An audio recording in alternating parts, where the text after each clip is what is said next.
Si tu pensais que l'esclavage était terminé, alors tu peux immédiatement fermer cette vidéo et appelle ta maman pour qu'elle te donne une bonne grosse gifle. Installez-vous bien parce que le sujet d'aujourd'hui, comme dirait Kerry James, est tout simplement...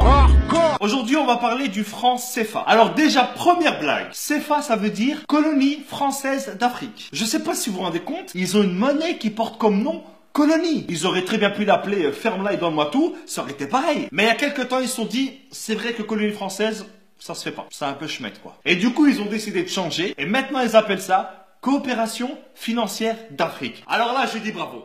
Là, je dis bravo. Là, c'est excellent, c'est excellent. Je pense que ce changement, ça a été le plus gros jeu de t'emmerde de l'histoire. Non, mais parce que changer uniquement le nom d'un truc pareil, ça sert à rien. C'est comme si moi, demain, je m'appelle Jean-Marc. Mais même si je m'appelle Jean-Marc, mon visage, lui, il te donnera toujours envie d'appeler la police. Donc cette monnaie, elle est utilisée dans 14 pays, pour plus de 100 millions d'habitants. Et devinez où est-ce qu'on imprime les billets? En France. Donc la France, à elle toute seule, dans 2 villages paumés que personne ne connaît, fabrique une monnaie dont dépendent 100 millions de personnes. Donc si demain, Jean-Jacques le Révolté avec ses copains, ils font grève, parce qu'en France, la grève, c'est limite une religion, eh ben t'auras 100 millions de personnes qui seront peut-être dans la merde. Mais attends, c'est pas tout. Les pays qui utilisent le franc CFA, ce sont les seuls pays au monde qui payent un impôt à un autre pays. Chaque année, ils sont obligés de donner 50% au trésor public français. Déjà que la France, elle exploite à fond et depuis des années les ressources de ces pays. Et en plus, ils doivent donner la moitié de ce qu'ils gagnent à des mecs qui n'ont même pas levé le petit doigt. C'est comme si tu venais chez moi, que tu me volais tous mes meubles et que en plus tous les mois je dois te donner la moitié de mon salaire. Sans parler du fait que hier soir tu avais déjà cambriolé mes grands-parents. Il y a 3 banques centrales africaines qui gèrent l'économie et la vie de millions de personnes. Et devinez qui est-ce qui a un droit de veto dans chacune de ces banques? Ça sera la France. Donc si un jour un pays comme le Mali décide d'emprunter de l'argent à une de ces banques pour faire un pont pour son peuple, et ben à ce moment-là il y a un mec qui vient du fin fond de Roubaix, que personne ne connaît, qui ne parle même pas la langue du pays, et ben il a le droit de dire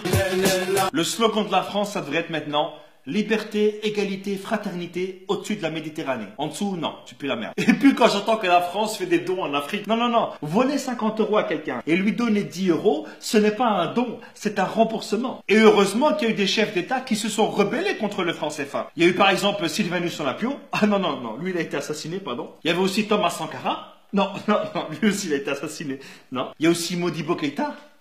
Non, lui il est mort en prison, pardon. Je crois que je vais arrêter là. Récemment, François Hollande est allé à Bamako. Et je pense que sur une échelle de 1 à 20 sur le manque de respect, je pense qu'on doit être à 1000 ou à 2000. Regardez. Cher Président, cher Ibrahim, j'ai été très sensible aux mots que tu as bien voulu prononcer. Alors déjà, depuis quand est-ce qu'on appelle un président par son prénom? Et depuis quand est-ce qu'on tutoie un président? Mais c'est quoi ce manque de respect? Tu crois que c'est ton fils? Mais bon, pas grave, regardez la suite. Quand la France est en Afrique, elle ne cherche pas à exercer une influence. La France ne cherche pas à influencer l'Afrique, mais la monnaie de ces pays, la colonne vertébrale d'un pays, dépend entièrement de la France. Non mais là j'en ai marre, il se fout vraiment de notre gueule ce mec. Elle ne cherche pas à peser sur les choix politiques d'un pays. Quoi? Combien de chefs d'État africains ont été destitués par la France? Et encore moins à capter ses ressources. Non, c'est bon, je me tire, c'est bon.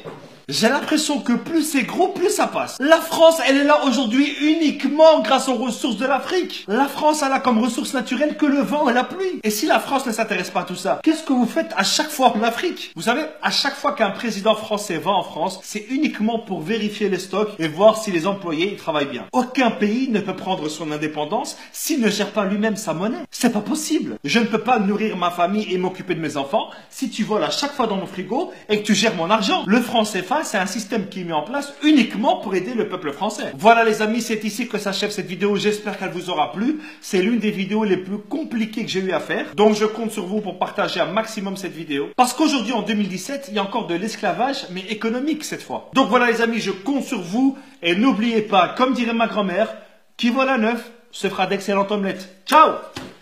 On oublie seulement une chose, c'est qu'une grande partie de l'argent qui est dans notre porte-monnaie vient précisément de l'exploitation, depuis des siècles, de l'Afrique. Pas uniquement, mais beaucoup viennent de l'exploitation de l'Afrique.